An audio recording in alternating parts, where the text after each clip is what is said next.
Galing ibang bansa si Charm at pauwi na siya matapos ang 5 taon na magtatrabaho bilang OFW. Excited ang dalaga na makita ang kanyang matagal na nobyo, lalo pa at plano nila magpakasal kapag nakauwi na siya. Mas lalo pa naging excited si Charm nang maalala ang kanyang kinakapatid na si Cathy. Nag-iisa ang kaibigan niya si Cathy at miss na niya ito dahil nawalan siya ng kontak 1 taon na ang nakalipas. Finally, I'm home. Bulong ni Charm nang tumapak na sa lupa ang kanyang 2 paa. Nilibot ng dalaga ang paningin nang makalabas sa airport at nakita niya ang kanyang nobyong si Andre na seryoso naghihintay sa kanya. "Babe, I'm here!" Kaway ni Charm sa binata. Tumango naman ito sa kanya at biglang napawi ang mga ngiti ni Charm sa naging sagot nito. Ganun pa man, tinulak pa rin ni Charm ang cart na naglalaman ng kanyang gamit palapit sa binata. "Hi! Finally, I'm here!" Magiliw ni saad ni Charm at niyakap ito. Yeah, welcome home, Charm." Utal na sagot ni Andre at tipid na ngumiti. "Are you okay? Gusto mo bang kumain muna tayo?" "Well, yeah, it's up to you, Charm. Busog pa naman ako. Pero sige, baka gutom ka na." Tumango na lamang si Charm at hindi pinansin ang kakaibang kilos ng nobyo. Tila kinakabahan na binata sa di alam na dahilan. Huminga na lamang na malalim si Charm at masayang kumapit sa nobyo. Maya-maya ay huminto sila ni Andre sa isang restaurant upang kumain. Magiliw na pumili na makakain si Charm at hindi nagtagal ay dumating na ang kanyang pagkain na in-order. Kakain na sana ang dalaga nang mapansin niyang tahimik muli si Andre na para bang nasa malayo ang isip nito. "Hey, Andre, what happened? Ang tahimik mo yata ngayon?" Tanong ni Charm dito. Kinakabahan ang dalaga dahil hindi sumagot ang lalaki at basta na lamang tumitig sa kanya. "Hey, ano ba nangyari sa'yo?" Nakangiti pang tanong muli ni Charm. Kasi babe, hindi makatingin ng diretso si Andre sa mga mata ng dalaga na magsalita ito. "Masaya akong umuwi dito, Andre. Dahil sa'yo." "So, ano nangyari sa'yo?" "Come on, Andre. Spill it, babe." Ngumiti ulit ang dalaga kahit napipilitan na. "Babe," mahinang wika ni Andre na tila ba hirap na hirap at tuwid na tumingin sa mga mata ni Charm. I'm sorry." Yukong wika muli ng binata. "Sorry? For what?" "Hay nako, kumain na nga lang tayo, babe." Pilit pinapakalma ni Charm ang nararamdaman. Kahit kinakabahan na ito sa sorry ni Andre. Nagsimula na sumubo ang dalaga habang si Andre ay parang nagdadalawang isip pang kumain. Naalala ng dalaga na minsan na niyang napansin ang pagbabago ng nobyo kahit nasa ibang bansa pa siya. Bigla na lang ito nawalan ng oras sa kanya. Ngunit lilipas ang ilang araw ay babalik rin. Naisip ni Charm na baka masyado lang itong busy sa trabaho kaya pinagsawalang bahala niya na lang ito. "Babe," tawag ni Andre sa dalaga. Huminga muna ito ng malalim bago nagsalita muli. "Cathy is pregnant." Natigilan si Charm sa pagsubo at otomatikong napatingin sa binata at nabitiwan ang kutsarang hawak-hawak. What did you say?" "Cathy is pregnant." "Yes, she is pregnant." Biglang bumilis ang paghinga ni Charm. Naisip ng dalaga na baka mali lamang ang kanyang naisip. Really? But she didn't inform me yet." Napangiti si Charm. Kahit sa totoo lang, ay mas kinakabahan ito kaysa sa binata. Because it's mine." Blanko ang mukha ni Andre habang nakatitig kay Charm. Biglang nabulunan si Charm sa pagkaing ninunguya nito at mabilis uminom ng tubig. "Ano ka ba, Andre? Is this a joke? Masamang biro yan. Hindi nakakatuwa." Saad ng dalaga pagkatapos uminom ng tubig at pilit na pinakalma ang boses. But it's true, Charm. Sagot ni Andre. At sa oras na iyon, ay nakayuko na ito na parabang hiyang-hiya sa sinabi. Biglang nawalan ng lakas si Charm at kusang bumagsak ang dalawang balikat. Hindi maintindihan ng dalaga pero ramdam niyang bigla na lamang siyang napagod sa nalaman. Pilit pinakalma ng dalaga ang kanyang sarili, ngunit masyadong taydor ang kanyang puso dahil nasasaktan ito ng sobra. Tumulo ang luha ni Charm sa harap mismo ng nakayukong si Andre. How? When? Paano nangyari? Hindi niyo ko pwedeng lokohin, Andre. Best friend ko si Cathy at boyfriend kita. Plano na nating magpakasal pag uwi ko. At ngayon nga ay umuwi na ako. Bakit? Kailan lang ha? Bulong ni Charm at sunod-sunod na tumulo ang luha. Napalingon si Andre sa mga tao sa loob ng restaurant. Marami ang nakatingin sa kanila kaya mas lalong yumuko ang lalaki. Please, don't cry. Wag dito. Nakakahiya. Bulong ni Andre. What? You're expecting me to calm down? Ano sa tingin mong nararamdaman ko ngayon, Andre? Kaya ko pa kayo itong pigilan at lumipat ang ibang lugar para umiyak? Nagtaas na ng boses si Charm. Wala nang pakialam ang dalaga. Isa lang ang alam niya. Nasasaktan siya sa revelasyon na iyon dahil niloko siya ng kanyang nobyo at matalik na kaibigan. I'm sorry, Charm. It's not you, okay? Mali ko ito. Ako ang may mali. Talagang mali ka. Alangan naman ako ang may mali, ano? Ang kapal naman ng mukha mo kung ako ang may mali. Nagtrabaho ako sa ibang bansa para sa atin. Pero anong ginawa mo? Inahas ka ng kaibigan ko at nagpaahas ka naman. Bakit? Dahil ba hindi ko kayang ibigay ang hiling mo at pangangailangan mo? Kaya ka naghanap ng iba, ha? Galit na si Charm at halos lahat ng customer ay nakatingin na sa kanila. May ilan na naaawa kay Charm, may ilan naman ay walang pakialam. Tumayo si Charm at agad dumapo sa pisngi ni Andre ang kanyang palad. Gulat na gulat ang lalaki, pati na ang nakakita. You deserve that. Wala akong ibang ginawa kundi mahalin ka. Pero sakit pala ang ibabalik mo sa akin. Kung alam ko lang, hindi na sana ako bumalik dito.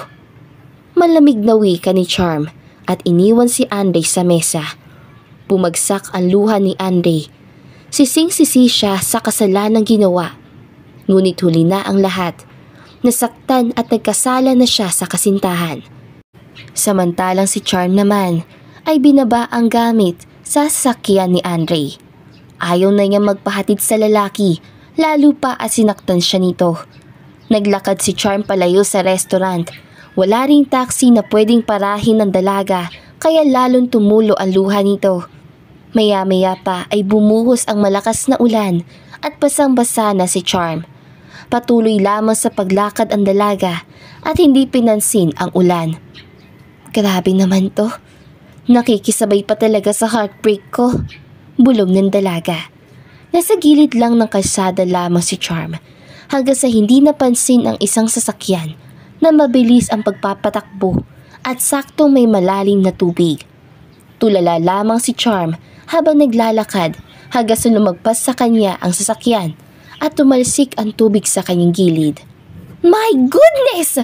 Ano bang kasalanan ko sa mundong to? At masyado akong minamalas.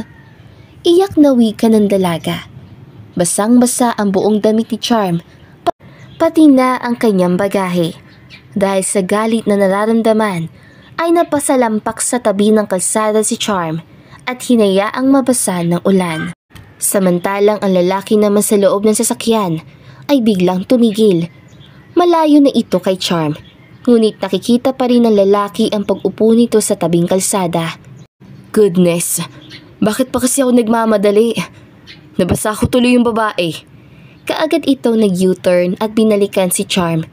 Nagtaka naman ang lalaki dahil umaalog ang balikat nito. Umiiyak siya?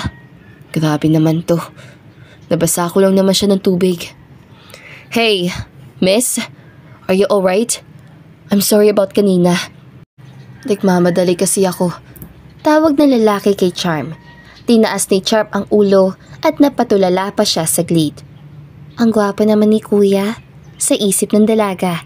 Ngunit maya-maya ay umiiyak na naman itong muli dahil sa sakit na nararamdaman. Mabilis sa bumaba ng sasakyan ang lalaki at walang pakialam kung nabasa na ni na ulan. Miss, stand up please. Pasok ka sa sasakyan ko. Magkakasakit ka niyan. Iwan mo na ako. Di naman ako galit sa ginawa mo kanina. Wala lang yun. Wika ni Charm sa lalaki. Bakit ko umiiyak kung ganun? I thought you're hurt. Nasasaktan naman talaga ako. Pero hindi dahil sa tubig. Wala kang kasing kasakit ang maloko ng matagal mo ng nobyo at tinuturing mo matalik na kaibigan. Umiiyak muli ang dalaga at kusang yumakap sa lalaki. Gulat na gulat naman ito, ngunit hinayaan niya lamang si Charm. Ang sakit! Bakit? Bakit nila ito nagawa sa akin? Dahil ba tanga ako? I'm sorry miss. Kung ano man yung pinagdadaanan mo ngayon, ay malalampasan mo rin yan. Hindi sigurado na wika ng lalaki. Paano? Wala na yatang pag-asa na maghilom pa itong sugat ko sa puso. Napailing na lamang ang lalaki at niyakap si Charm. Ay nako, minsan babysitter ako ng pamangkin ko. Ngayon naman ay babysitter naman ng babaeng ito. Bulong ng lalaki. Maya-maya pa ay kusang bumitaw si Charm. Sumisinghot-singhot pa ang dalaga at doon na nakalandan ng hiya. Sorry mister, pati ikaw nadami sa problema ko. Sorry talaga. It's okay. Saan ka uuwi? Pwede kitang ihatid. Pampabawi man lang sa ginawa ko kanina. Ito naman, wala naman yung problema. Mabuti ka pa iniisip ang maling nagawa mo. Yumoko na yun kaya? Hey, chill. I know mahirap mag-move on, pero walang ibang makakatulong sa'yo kundi ikaw lang din. For now, ang pwede ko maitulong sa'yo ay ang ihatid ka. Wala atang taxi dito. Thank you ah. Hindi ko naihindian ang alok mo at baka ano pang mangyari sa akin dito. Oh no! Basa ka na rin pala! It's okay. May damit ako sa loob. Tara na, hatid na kita. Tatayo na sana si Charm nang maalala niya na hindi niya pala kilala ang lalaki. Teka, baka naman modus niya na ito. Alam kong broken ako, pero mahal ko pa ang sarili ko, no? Wag na lang kaya. Hey, bakit ka natigilan? Naalala ko kasi na baka kidnapper ka. Kumukuha ka ng mga babae o bata para kunin ng mga laman loob at ibenta. Wag po, mahal ko pang sarili ko. Napakunot ang noo ng lalaki at bigla na lamang natawa nang maintindihan ang ibig sabihin ni Charm. Silly. Hindi ako kidnapper, okay? Sa gwapo kong ito? Okay, ganito na lang. Sasabihin mo sa akin ang pangalan mo. Sasabihin ko rin ang aking deal. Sige na nga. Charm. Charm ang pangalan ko. Nahihiya pang saad ng dalaga. Nice name. It's Frederick. You can call me Rick for short. Ngiting wika ng lalaki. Napangiti na lamang si Charm at tumango. Magaan naman ang loob niya sa lalaki, kaya naman ay sasama na siya dito. Tila nagising naman si Frederick nang mauna na maglakad si Charm sa kanyang sasakyan. Sobrang basa na ang kanilang mga damit, kaya naman ay dumiretso sa likod ng sasakyan si Frederick at kumuha ng damit. Here, wear this. Baka magkasakit ka. Magbihis din muna ako, kahit wag na ang pantalon. Galing pa ako sa bahay ng kapatid ko, kaya ganito lang ang suot ko. Wika ng binata. Oh, okay. Sorry ah. Pati ikaw nadamay pa sa kamalasan ko today. Huwag ka na mag-sorry. May kasalanan din naman kasi ako. So, bihis ka na dyan. Promise, hindi ako titingin. Napailing naman si Charm at nakitang tumalikod na si Frederick, kaya mabilis na hinubad ng dalaga ang kanyang suot na damit. Bango. Pwede naman akong kumuha ng damit ko sa maleta. Bakit ko pa ito tinanggap? Hay, ito na nga lang. At lagyan ko na lang ng pabango. Sa isip ni Charm nang may suot ang damit. Okay na ako. Ikaw naman. Oh, okay. Mabilis na nagpalit ng damit ang lalaki at hindi na nakaiwas ng tingin si Charm at nakita niya ang magandang katawan ni Frederick. Nanlaki ang mata ng dalaga. Nakita na niya dati ang katawan ng dating nobyo pero hindi niya mapigilang humanga sa kaharap dahil sa maganda nitong katawan. Napalunok si Charm na makadama ng init sa katawan. Sakto namang lumingon ang lalaki kaya huling-huli nito ang titig ni Charm. Napatawa ng mahina ang lalaki. Mainit ba ang aircon? O mahina lang talaga? Wika ng binata at tinignan ang aircon ng sasakyan. Ha? Hindi. Bakit mo naman nasabi? Ang lakas ng ulan sa labas oh. Kasi namumula ang mukha mo eh. Don't tell me nilalagdat ka na. Ha? Hindi. Wala to. Tara na. Ituro ko na lang sa'yo ang daan pa uwi sa bahay ko. Tumango naman ang binata at nagsimula na mag-drive. Para namang nabulunan si Charm at hindi makapagsalita o makatingin sa lalaki. Saan ang address mo? Okay ka na ba talaga? Tanong ni Frederick dito. Yeah. Diretso ka lang. Maya-maya pa ay narating na nila ang bahay ni Charm. Walang katao-tao ang lugar dahil sa probinsya ang magulang nito. Ikaw lang nakatira dyan? Yeah, matagal nang walang tumira dyan sa bahay ko. Sa abroad kasi ako nagtatrabaho at umuwi lang ako dito para sana magpakasal sa boyfriend ko. Oh, sorry to hear that. Ibababa ko na ba ang gamit mo? Yes, please. Tumila naman ang ulan. Pwede na siguro to. Wait, paano tong damit mo? Itago mo muna. Maybe makikita pa tayo next time. Oh, okay. Salamat tito. Tumango na lamang ang lalaki at agad binaba ang gamit ng dalaga.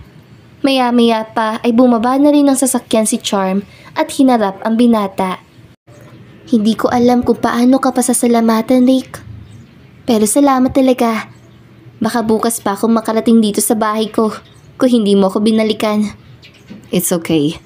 May nagawa rin kasi ako mali sa'yo. Kaya para itong peace offering. O sige na, pasok ka na. Umaambon pa oh. Sige, ikaw rin. Pasok ka na sa kotse mo. Salamat ulit ha. You're welcome. Saludo ni Frederick at hinintay pang makapasok si Charm sa bahay nito bago umalis. Napangiti na lamang ang dalaga. Hindi niya alam pero magaan ang loob niya sa lalaking naging knight and shining armor niya sa gilid ng kalsada. Pinikit ni Charm ang dalawang mata at hindi na nagbihis ng damit. Nakaramdam ng pagod ang kanyang buong katawan, kaya naman agad itong nakatulog. Hindi alam ng dalaga na may isang lalaking hindi makatulog sa oras na iyon dahil kakaisip sa kanya. Nakatulog na kaya siya? Okay na ba talaga siya? Ako naman, baka nagkasakit ng babaeng yun. Sa isip ni Frederick. Teka, bakit ko ba iniisip ang babaeng kanina ko lang nakilala? Okay naman siguro yun. Katwiran pa ni Frederick sa sarili. Kinabukasan ay maagang nagising si Frederick at agad naghanda dahil pupunta muli ito sa kanyang pamangkin bago didiretso sa opisina. Habang nasa loob ng sasakyan ay biglang kumabog ang puso ng binata. Hindi niya maintindihan ngunit tila may ipinapahiwatig ang kanyang puso. Mahina lamang ang takbo ng sasakyan at saktong nakita ni Frederick ang bahay ni Charm. Napalunok ang binata at naisip na baka pwedeng bisitahin ang dalaga. Ano naman ang sasabihin ko? Bahala na nga. Wika ng binata at basta na lamang itinabi ang sasakyan sa harap ng bahay ni Charm. Nag-iisip pa si Frederick kung bababa ba siya ng kotse o hindi. Hanggang sa naisip ng binata na bumaba na lamang at bisitahin si Charm. Maya-maya ay nag-doorbell na si Frederick at narinig naman ito ng dalaga. Teka lang! Nangihina na sagot nito. Ash, ang sakit ng katawan ko! Saad pa ni Charm at dahan-dahan na tumayo sa kama at agad lumabas. Pagbukas ng pinto sa sala ay nagulat pa si Charm nang makita ang binata. Nagulat rin si Frederick dahil suot pa rin ng dalaga ang kanyang damit. Hi, I'm just passing by at Naisip ko na, kumustahin ka? Okay ka lang? Wika ng binata. Oh, how thoughtful naman. Medyo masakit lang ang katawan ko, pero okay lang ako. Pasok ka. Thanks. Kailan ka pupunta ng parents mo dito? It's not safe here, lalo na at mag-isa ka lang. Umiling naman ang dalaga. Nais niyang sagutin ang lalaki, ngunit biglang kumidot ang kanyang ulo at parang nahihilo ito. Napansin naman ito ni Frederick at mabilis na hinawakan ang dalaga. Okay ka lang ba talaga? Bakit parang namumutla? Hindi na natapos ang binata ang sasabihin dahil bigla na lamang naimatay si Charm at sakto namang hawak ito ni Frederick. Charm! My goodness! Charm! Gising! Anong gagawin ko? Think, Frederick! Think! Takot na wika ng binata at mabilis na kinarga si Charm palabas ng bahay. Hindi alintana ng binata ang bigat na taglay ng dalaga. Madala lamang ito sa pinakamalapit na ospital. Pinaharurot kaagad ni Frederick ang kotse. Matapos maikarga sa likod ng driver seat si Charm. Hold on, Charm. Hold on. Malapit na tayo. Ilang minuto lamang ang takbo ng sasakyan ng binata at agad nitong nakita ang ospital. Nakadama ng ginhawa si Frederick nang maikarga na ang dalaga at agad ipinasok sa emergency room. Hanggang dito na lang po tayo, sir. Balitaan ka na lang po namin kapag okay na ang pasyente. Wika ng nurse kay Frederick. Nang sinubukan niya sumama sa loob, tumango na lamang ang binata at agad nahagot ang muka.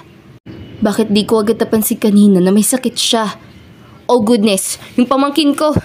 Nagmamadaling kinuha ni Frederick ang cellphone na naiwan niya sa kotse dahil sa pagmamadali at tinawagan ng kapatid. I'm sorry sis, may nangyari lang. Mamayang gabi na lang ako pupunta dyan. Wika ni Frederick sa kapatid na sumagot ito. Marami pang naging tanong ang kapatid na binata, ngunit hindi na lamang niya ito sinagot. Maya-maya lamang ay lumabas na ang doktor at agad naman lumapit si Frederick dito. Asawa ka ba ng pasyente? Tanong ng doktor. Po?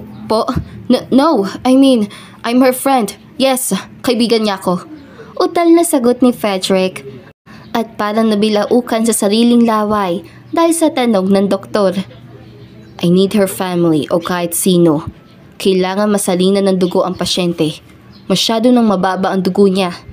Anemic ang pasyente, kaya kailangan niya ng dugo sa lalong madaling panahon. Naku naman, hindi ko kilalang family niya, Dok. Actually, kagabi ko lang siya nakilala. Sino ang tatawagan ko kung nag-iisa lamang siya sa bahay nila? Do something, sir. Mataas ang lagnat na pasyente at masyado na ring mababa ang dugo. Kung hindi natin siya maagapan, pwedeng ikamatay niya ito. Biglang kinabahan si Frederick. Ayaw niya may mangyari sa dalaga, kahit ilang oras pa lamang niya itong kaibigan. Ano blood type niya, Doc? Look for A+ blood type. Kahit 2 bagay okay na. Dalhin mo dito sa emergency room kapag may mahanap ka. Tumalikod na ang doktor at naiwan naman tulala si Frederick. A+? Wala yan sa blood bank ah. Saan ako maghahanap ng A+ na dugo? God, help us. Problemado na wika ng binata at agad tinawagan ng kapatid. Maya-maya pa ay sumagot naman ang babae. Sinabi ni Frederick ang kanyang problema at nagulat siyang malaman na A+ pala ang blood type ng kanyang kapatid. Totoo sis? A+ ka?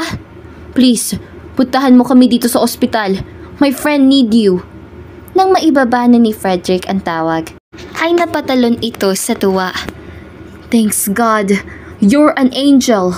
Bulong ng binata at hinintay na dumating ang kapatid. Ilang minuto lamang ay nakita ni Frederick ang kanyang kapatid. Ano nangyari sa'yo?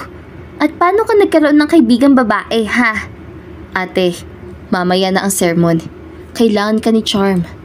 You better explain to me dahil alam kong wala kang kaibigang babae. Tumango naman si Frederick at tinalikuran na siya ng kapatid at pumasok sa emergency room. Napailing na lamang ang binata. Alam niyang maraming itatanong ang kanyang kapatid, lalo pa at tama ang sinabi nito. kailanman ay hindi mahilig makipagmabutihan si Frederick sa mga babae. But charm is an exemption. Bulong ng puso ng binata. Nagulat naman si Frederick sa isip at mabilis na umiling. Stress lang to. Bakit ba kasi ako napasubok sa ganitong sitwasyon? But I'm happy anyway. Dahil ako ang tumulong sa babaeng iyon. Paano na lang kung hindi ako dumating, diba? E di walang tutulong sa kanya. Wika ni Frederick at lumabas muna na ospital. Tinawagan ng binata ang kanya sekretary at nagpaalam na hindi na muna papasok. Pagmamay-ari ng kanilang pamilya ang kumpanya, ngunit si Frederick ang namamahala nito. Huminga ng malalim ang binata bago pumasok muli sa ospital at hinintay ang kapatid na lumabas sa emergency room. Maya-maya pa ay hawak ng babae ang ulo dahil sa hilo at mabilis na lumapit si Frederick dito. Are you alright, sis? Nahihilo ka ba? I'm okay. Normal lang to kapag kinuhanan ng dugo. Now, sabihin mo sa akin ng totoo. Sino ang babaeng iyon? At bakit ganyan na lang ang pag-aalala mo sa kanya? Sis, she's my friend, okay? Wala siyang pamilya dito at nasa probinsya lahat. Sino ba ang tutulong sa kanya, diba? Kaya thank you sa tulong mo, sis. You saved her life. It's alright. Hindi mo man sabihin sa akin ng totoo ngayon. Alam kong time will come sasabihin mo kung kaano-ano mo ang babae sa loob. You're old enough, bro. Kaya huwag ka na magpanggap. O siya, puntahan ko muna ng pamangkin mo sa bahay at kailangan ko rin magpahinga. Tumango na lamang si Frederick at hindi napansin na nakaalis na ang babae. Iniisip pa rin ng binata ang sinasabi ng kanyang kapatid. Totoo naman kasi, she's just my friend. For now. Bulong ng isip nito. Hapon na magising si Charm at nagulat ito nang makitang nasa loob siya ng puting kwarto. Where am I? Bakit ako nandito? Hey Charm, relax. It's me, Frederick. Ah, ikaw pala. Ikaw bang nagdala sa akin dito? Yeah, nahimatay ka kaninang umaga. Pumisita ako sa iyo, hindi ba? Bigla ka na lang nahimatay. At anemic ka daw, sabi ng doktor. Oh, alam ko na yan noon pa. Pero, bakit may bag ng dugo dito? Sinalinan ako ng dugo? Yes. At natakot ako dahil mahirap hanapin ang blood type mo. But it's okay. Parehas pala kayo ng ate ko ng blood type. What? Ang ate mo ang nagbigay sa akin ng dugo? Gosh, kakahiya. Hindi niyo ako kaano-ano. Pero, tinulungan niyo pa rin ako. Buhay mo ang importante, Charm. Mabuti na lang at nagpakuha ng dugo si ate. It's fine anyway. Ngumiti ng pilit si Charm at inabot ang kamay ng binata. Thank you Para kang anghel na dumating sa akin. Kagabi sa ilalim ng ulan ay tinulungan mo ko. Kaninang umaga sa bahay ko. Ngayon naman dito sa ospital ay binantayan mo ko. Nadamay pa, pati ate mo. Napatitig naman si Frederick sa dalaga. Doon niya naisip ang tanong ng kanyang kapatid kanina. Oo nga no, ang dami ko na palang nagawa sa babaeng ito. Kahit ilang oras pa lang kaming nagkakilala. Pero sino nga bang tutulong sa kanya kung wala siyang pamilya dito? Sa isip ni Frederick at ngumiti sa dalaga. Everything is fine. Magpahinga ka na muna. Aalis muna ako para bumili ng pagkain natin. Babalik ako mamaya. Maaga pa naman, kaya matulog ka muna. Babalik ako. Nagpatango naman si Charm at ngumiti nang tumalikod na ang binata. Are you an angel, Frederick? Pinadala ka ba ng Diyos para umalalay sa akin? Dahil alam niya nag-iisa na lamang ako dito. If yes, then I'll be the most lucky woman in the whole world. Dahil isang tulad mo ang binigay niya para sa akin. Pinikit ni Charm ang mga mata at ang ngiti ni Frederick ang kanyang nakita hanggang sa lamunin ng antok. Gabi na nang nagbalik si Frederick at kising na rin si Charm. Kain na tayo? Kaya mo bang sumubo? Subuan na lang kita kung hindi mo kaya. What? No! I'm okay. Dugo lang kulang ko pero may kamay pa naman ako. Oh, okay. But if you really need one, nandito lang ako. Tumawa na lamang si Charm at agad naghanda para kumain. Maraming masasarap na binili ni Frederick para sa dalaga, kaya naman tuwang-tuwa si Charm at nakalimutan pa niya ang heartbreak na ginawa ni Andre. Ilang araw ring namamalagi si Charm sa ospital at si Frederick lamang ang kasama niya sa loob ng ilang araw. Walang pawang na pasasalamat ang ginawa ni Charm nang makalabas ng ospital at nagulat pa siya nang makita ang buong pamilya ni Frederick na naghihintay sa kanya sa labas ng ospital. Oh my! Anong ginawa nila dito? Are they your family? Yeah. Nagtataka sila bakit hindi ako pumasok sa trabaho at hindi sila naniniwala sa ate ko. So yep, they're here to meet you. Namula naman sa hiya si Charm at napayuko. Ang pamilya naman ni Frederick ang lumapit sa dalawa at bigla na lamang niyakap ang dalaga. Welcome to our family, Iha. Okay na bang pakiramdam mo? Ngiting wika ng Donya. Hello po. Yes po. Okay na ako. Nahihiyang sagot ni Charm at pasimpleng humingi ng tulong kay Frederick. Guys, kailangan na ni Charm magpahinga. Iho naman, ngayon nga lang namin nakita ang first girlfriend mo eh. Dad, she's not my... Exactly, Iho. She's not your girl, but she's your friend. Girlfriend. Nagtawanan ang lahat, maliban kay Frederick. Sorry for that. Mapagbiro lamang sila. Bulong ng binata kay Charm. It's okay. I like them anyway. Bulong din ng dalaga. Okay, lovebirds, friends birds. Save nyo muna sa bahay ang topic nyo. At masyado nang mainit dito. Charm, Iha, sumama ka muna sa amin sa bahay ah. Doon ka muna magpahinga kung gusto mo. Nasabi sa amin ng ate ni Rick na nag-iisa ka lang daw.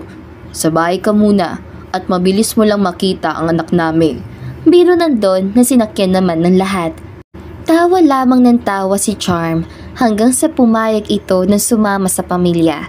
Hiyang-hiya naman si Frederick para sa sarili, ngunit napangiti na rin na makitang masaya ang dalaga sa kanyang pamilya. Pagdating ng bahay, ay nagulat si Charm nang makitang naghanda pala ang pamilya. Welcome to our home, Iha. Feel at home at kukuha ko ng pagkain para sa iyo. Ngiting wika ng nanay ni Frederick kay Charm. Sige po ma'am, salamat po. Tita na lang. Hindi naman ako teacher para imam mo eh. O siya, dyan ka muna. Na mag-isa na si Charm, ay biglang lumapit si Frederick dito. I'm so sorry, Charm. Hindi ko alam pero this is worst. Nahihiya ako sa pinagsasabi ng pamilya ko. Bulong nito. Hey, it's fine. Ang saya nga ng pamilya mo at ang kukulit nila. Hindi ko man itong naramdaman sa pamilya ng dati kong nobyo. Oh, sorry. Do you want to talk about him? Makikinig ako. No, it's okay. Unti-unti ko na namang nakakalimutan ng sakit. Siguro tatanggapin ko na lang na hindi talaga siya para sa akin. Paano kung bumalik siya? Hindi ko alam, Rick. Basta ang alam ko, masaya ako ngayon. Kasama ka. Kasama kayo ng pamilya mo. Napangiti na lang si Frederick at pilit itinago ang kilig. Nararamdaman ng binata na sa kaunting oras nila ni Charm ay gusto na niya ito. Hanggang sa naisip ni Frederick na hindi niya iiwan ang dalaga hanggang sa makamove on ito. Masayang kumain ng buong pamilya kasama si Charm. Maraming tanong ang mga ito tungkol sa dalaga na magiliw naman itong sinagot. Hanggang sa lumipas ang ilang linggo ay nakasanayan na ni Charm na dumalo sa bahay ni na Frederick para lamang makipagkulitan sa pamilya na binata. Lumipas ang 6 na buwan, nagkaroon ng trabaho si Charm at tuluyan na niyang natanggap na hindi si Andre ang para sa kanya.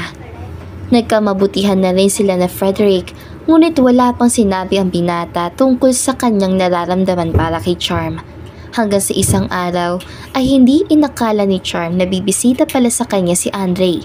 Excited si Charm na buksan ang pinto sa hapon na iyon dahil buong akala niya ay si Frederick ang nasa labas. Nakasanayan na rin kasi ng dalaga na lumalabas sila ni Frederick tuwing gabi at hapon pa lamang ay sinusundo na siya nito. Hi Rick! Hindi natapos ng dalaga ang sasabihin dahil hindi si Frederick ang kanyang napagbuksan. Charm, pwede bang pumasok? Oo naman. Ano ginagawa mo dito? Nagpunta ako dito dahil namimiss kita. Charm, mahal kita. Totoo yun. Kaya labis ako nagsisisi sa ginawa kong kasalanan. Look, Andre. It's okay. Tapos na yun. Wala na yun. Bumalik ka na sa kaibigan ko. At buntis pa naman yun. Wala na kami, Charm. Nag-usap na kami. Susustentuhan ko na lang daw ang bata. Charm, bumalik ka na sa akin. Malungkot ang mukha ni Andre. At huli na para umatras si Charm dahil nayakap na siya nito. Teka lang Andre. Tanging nasabi ni Charm. Hindi malaman ng dalaga ang dapat gawin dahil umiiyak sa kanyang balikat ang dating nobyo. Dinadamdam ni Charm ang sarili kung may nararamdaman pa ba siya sa binata. Ngunit nakahinga ng maluwag ang dalaga dahil nawala na ang kanyang pagmamahal dito. Tanging awa na lamang ang sumilay sa kanyang puso. Andre, tahan na. I'm sorry kung nangyari ito sa atin. Pero Andre, hindi na kita mahal. Bumalik ka na sa kaibigan ko. Tanggap ko na hindi ikaw ang para sa akin. Andre, salamat sa ilang taon. Pero kaibigan na lamang kita ngayon, okay? Bagsak ang balikat ng lalaki na kumawala kay Charm. Buong akala ng dalaga ay lalayo na sa kanya ang dating nobyo. Ngunit nagulat siya nang bigla na lamang siyang hinalikan nito sa labi. Nanlaki ang mata ni Charm sa gulat. Mas lalo pang nagulat ang dalaga dahil bigla na lamang pumasok si Frederick sa loob ng bahay at nakita sila ng binata. Gulat na gulat rin ang lalaki. Ngunit kalaunan ay tumindig ito ng tuwid. Oh, sorry. Naistorbo ko ata kayo. Malamig na wika ni Frederick. Mabilis na lumayo si Charm kay Andre at lumapit kay Frederick. Rick, it's not what you think. Hinalikan ako ni Andre at... So, ikaw pala si Andre. Ang manlolokong Andre. Wala akong balak na makipag-away. Hinalikan ko lang si Charm sa huling pagkakataon. Sorry for hurting you, babe. Mahirap kang kalimutan. Pero okay lang. Kasalanan ko naman. Ako ang may mali. Ingatan mong sarili mo. Malungkot na wika ni Andre at basta na lamang lumabas ng bahay. Nakahinga naman ng maluwag si Charm na makalabas ang lalaki at agad sinirado ang pinto. Nakita ni Charm na alis na rin sana si Frederick kaya mabilis niya itong hinawakan sa kamay. Rick, teka lang. Galit ka ba? Bakit naman ako magagalit? Okay lang naman na halikan ka niya, di ba? Bakit parang galit ka? Hindi ako galit, okay? Nagulat lang ako, pero hindi ako galit. He is your ex anyway. Tama ka. Ex ko na siya. And I'm letting him go. Yung halik niya kanina, hindi ko yun alam. And I don't like it. I'm letting Andre go kasi ikaw ang gusto ko. Hindi, mali. Ikaw ang mahal ko, Rick. Ikaw ang nasa tabi ko noong kailangan ko ng tulong. Hindi si Andre. Wala kang ibang ginawa kundi ang pasayahin ako, pati na ang pamilya mo. Kaya please, huwag ka na magselos. What? Ako? Nagseselos? Ha? Yes, I love you, Charm. Pero hindi ako Hindi na natapos ng binata ang sasabihin dahil hinalikan na siya ni Charm. Nakapikit ang dalaga at dahan-dahan na ring pumikit si Frederick. Doon na pagtanto ng dalawa na parehas pala sila ng nararamdaman. Nang bitawan ni Charm ang labi ng binata ay agad itong ngumiti. Why me? Tanong ni Frederick. Kailangan ba may rason? Hindi ba pwedeng mas pinili kong talikuran ang nakaraan at mag-focus sa kasalukuyan? So I am your future? Yes, Rick. Ikaw ang future ko. Pinakita mo sa akin kung gaano kasaya kung merong ikaw kasama ang pamilya mo. Ayoko magsettle sa lalaki hindi ako mahal. Dahil kapag mas mahal ako ng lalaki, panalo ako. Napangiti na lamang si Frederick at niyakap si Charm. Mahal na mahal kita, Charm. Hindi kita sasaktan tulad ng ginawa sa'yo ng ex mo. Pakakasalan kita. Kahit sa ang simbahan pa. Alam kong mahal mo ko, Rick. At nais kong sabihin sa'yo na handa rin akong pakasalan ka sa kahit saang simbahan. Walang mapagsidlan ang tuwa na nararamdaman ni Charm at Frederick sa oras na iyon. Alam ng dalaga na hindi siya magsisisi kung susugal muli sa pag-ibig. Dahil ramdam niya na mananalo na siya sa oras na iyon at hindi siya lolokohin at sasaktan ni Frederick. Lumipas lamang ang 1 taon ay nagpakasal na ang dalawa sa simbahan. At ilang buwan pa ang lumipas ay nagpakasal ulit sila ni Charm at Frederick sa isang beach resort. At namuhay ang dalawa na masaya at masagana kasama ang pamilya ni Frederick. At dito na po nagtatapos ang magandang storyang ito. Don't forget to like, share, and subscribe. Sa susunod ulit mga kakulay, paalam!